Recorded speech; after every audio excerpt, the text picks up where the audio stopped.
1 Coríntios 15. Ora, eu vos lembro, irmãos, o evangelho que já vos anunciei, o qual também recebestes, e no qual perseverais, pelo qual também sois salvos, se é que o conservais tal como vô-lo anunciei, se não é que crestes em vão. Porque primeiramente vos entreguei o que também recebi, que Cristo morreu por nossos pecados, segundo as Escrituras, que foi sepultado, que foi ressuscitado ao terceiro dia, segundo as Escrituras, que apareceu a Cefas, e depois aos 12, depois apareceu a mais de 500 irmãos de uma vez, dos quais vive ainda a maior parte, mas alguns já dormiram, depois apareceu a Tiago, então a todos os apóstolos, e por derradeiro de todos apareceu também a mim, como a um abortivo. Pois eu sou o menor dos apóstolos, que nem sou digno de ser chamado apóstolo, porque persegui a igreja de Deus. Mas pela graça de Deus sou o que sou, e a sua graça para comigo não foi vã, antes trabalhei muito mais do que todos eles, todavia não eu, mas a graça de Deus que está comigo. Então, ou seja eu ou sejam eles, assim pregamos e assim crestes. Ora, se prega que Cristo foi ressuscitado dentre os mortos, como dizem alguns entre vós que não há ressurreição de mortos? Mas se não há ressurreição de mortos, também Cristo não foi ressuscitado. E, se Cristo não foi ressuscitado, logo é vã a nossa pregação, e também é vã a vossa fé. E assim somos também considerados como falsas testemunhas de Deus que ele ressuscitou a Cristo, ao qual, porém, não ressuscitou, se, na verdade, os mortos não são ressuscitados. Porque, se os mortos não são ressuscitados, também Cristo não foi ressuscitado. E, se Cristo não foi ressuscitado, é vã a vossa fé, e ainda estáis nos vossos pecados. Logo, também os que dormiram em Cristo estão perdidos. Se é só para esta vida que esperamos em Cristo, somos de todos os homens os mais dignos de lástima. Mas na realidade Cristo foi ressuscitado dentre os mortos, sendo ele as primícias dos que dormem. Porque, assim como por um homem veio a morte, também por um homem veio a ressurreição dos mortos.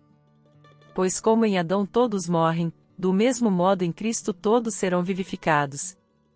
Cada um, porém, na sua ordem, Cristo as primícias, depois os que são de Cristo, na sua vinda. Então virá o fim quando ele entregar o reino a Deus o Pai, quando houver destruído todo o domínio, e toda a autoridade e todo o poder. Pois é necessário que ele reine até que haja posto todos os inimigos debaixo de seus pés. Ora, o último inimigo a ser destruído é a morte. Pois se lê, todas as coisas sujeitou debaixo de seus pés. Mas, quando diz, todas as coisas lhe estão sujeitas, claro está que se excetua aquele que lhe sujeitou todas as coisas. E, quando todas as coisas lhe estiverem sujeitas, então também o próprio Filho se sujeitará àquele que todas as coisas lhe sujeitou, para que Deus seja tudo em todos. De outra maneira, que farão os que se batizam pelos mortos? Se absolutamente os mortos não ressuscitam, por que então se batizam por eles? E por que nos expomos também nós a perigos a toda hora? Eu vos declaro, irmãos, pela glória que de vós tenho em Cristo Jesus nosso Senhor, que morro todos os dias. Se, como homem, combati em Éfeso com as feras, que me aproveita isso? Se os mortos não são ressuscitados, comamos e bebamos, porque amanhã morreremos. Não vos enganeis. As más companhias corrompem os bons costumes. Acordai para a justiça e não pequeis mais, porque alguns ainda não têm conhecimento de Deus, digo para vergonha vossa. Mas alguém dirá, como ressuscitam os mortos? E com que qualidade de corpo vem? Insensato! O que tu semeias não é vivificado, se primeiro não morrer. E, quando semeias, não semeias o corpo que há de nascer, mas o simples grão, como o de trigo, ou o de outra qualquer semente. Mas Deus lhe dá um corpo como lhe aprouve, e a cada uma das sementes um corpo próprio. Nem toda carne é uma mesma carne, mas uma é a carne dos homens, outra a carne dos animais, outra das aves e outra dos peixes. Também há corpos celestes e corpos terrestres, mas uma é a glória dos celestes e outra dos terrestres. Uma é a glória do sol, outra a glória da lua e outra a glória das estrelas, porque uma estrela difere em glória de outra estrela. Assim também é a ressurreição, é ressuscitado em incorrupção. Semeia-se em ignomínia, é ressuscitado em glória. Semeia-se em fraqueza, é ressuscitado em poder. Semeia-se corpo animal, é ressuscitado corpo espiritual. Se há corpo animal, há também corpo espiritual.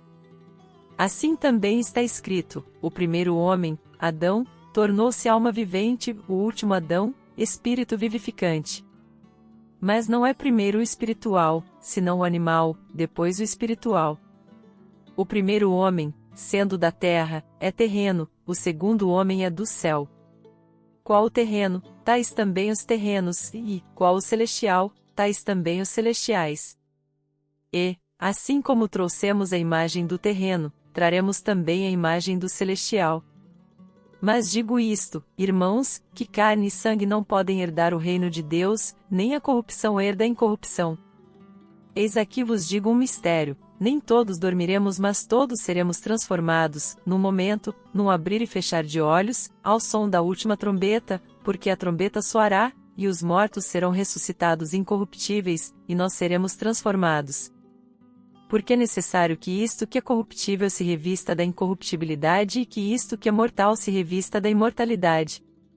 Mas, quando isto que é corruptível se revestir da incorruptibilidade, e isto que é mortal se revestir da imortalidade, então se cumprirá a palavra que está escrito: tragada foi a morte na vitória. Onde está, ó morte, a tua vitória? Onde está, ó morte, o teu aguilhão? O aguilhão da morte é o pecado, e a força do pecado é a lei. Mas graças a Deus que nos dá a vitória por nosso Senhor Jesus Cristo. Portanto, meus amados irmãos, sede firmes e constantes, sempre abundantes na obra do Senhor, sabendo que o vosso trabalho não é vão no Senhor. A ressurreição de Cristo e nossa esperança. Estudo bíblico de 1 Coríntios 15. Verdades eternas reveladas. Contextualização. O capítulo 15 de 1 Coríntios é uma das passagens mais significativas do Novo Testamento, onde o apóstolo Paulo aborda com profundidade a doutrina da ressurreição. Este capítulo é um alicerce fundamental para a fé cristã, pois trata da ressurreição de Cristo e a esperança da ressurreição dos mortos para todos os crentes. Vamos explorar 3 pontos principais deste capítulo. A ressurreição de Cristo como fundamento da fé cristã. Paulo começa reafirmando o evangelho que ele pregou, destacando a importância da ressurreição de Cristo como o evento central da fé cristã. Ele lembra aos coríntios que, sem a ressurreição, a fé seria em vão. Em nossas vidas, este ponto reforça a importância de basearmos nossa fé em eventos históricos e verdades espirituais sólidas. A ressurreição de Cristo não é apenas um acontecimento do passado, é a base da nossa esperança presente e futura. Essa verdade nos encoraja a viver com a confiança de que, assim como Cristo venceu a morte, nós também podemos viver vitoriosamente. Em momentos de desânimo ou dúvida, podemos nos lembrar que nossa fé não está fundada em teorias ou filosofias humanas, mas em um acontecimento divino que transformou a história e continua a transformar vidas. Está gostando deste estudo?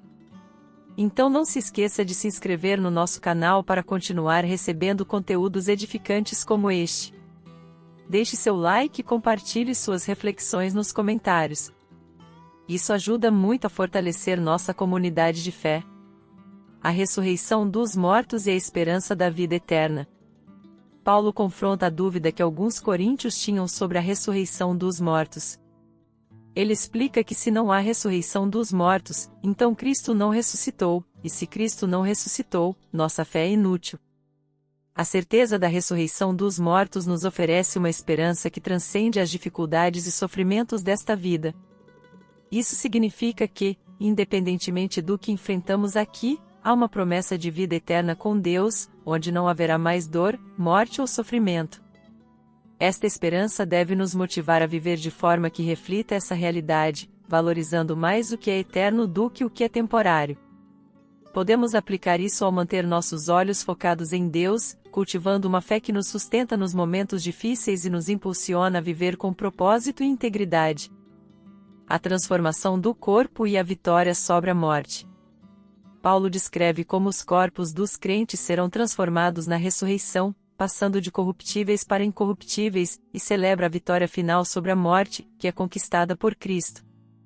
Este ponto nos convida a refletir sobre a transformação que Deus opera em nossas vidas, não apenas na ressurreição futura, mas também no presente. A ideia de que seremos transformados nos lembra que Deus está continuamente nos moldando, purificando e nos preparando para uma eternidade com Ele. Esta perspectiva deve nos encorajar a buscar uma vida de santidade e obediência, sabendo que cada desafio e prova que enfrentamos faz parte do processo de nos tornar mais semelhantes a Cristo. A certeza da vitória sobre a morte também nos dá coragem para viver sem medo, sabendo que, em Cristo, temos a promessa de vida eterna. Conclusão. O capítulo 15 de 1 Coríntios nos traz uma mensagem poderosa sobre a ressurreição de Cristo e a esperança que isso nos oferece. A ressurreição não é apenas um conceito teológico, mas uma realidade que transforma nossa perspectiva de vida e nos dá uma esperança inabalável. Que possamos viver à luz dessa verdade, firmes e constantes, sabendo que nosso trabalho no Senhor não é em vão. Se este estudo tocou o seu coração, não deixe de se inscrever no canal e ativar o sininho para receber notificações dos próximos vídeos. Curta, comente e compartilhe com seus amigos e familiares. Vamos espalhar a mensagem de esperança e vida eterna que a ressurreição de Cristo nos traz. Sua participação é crucial para levar essa verdade a mais pessoas. Juntos, podemos fazer a diferença.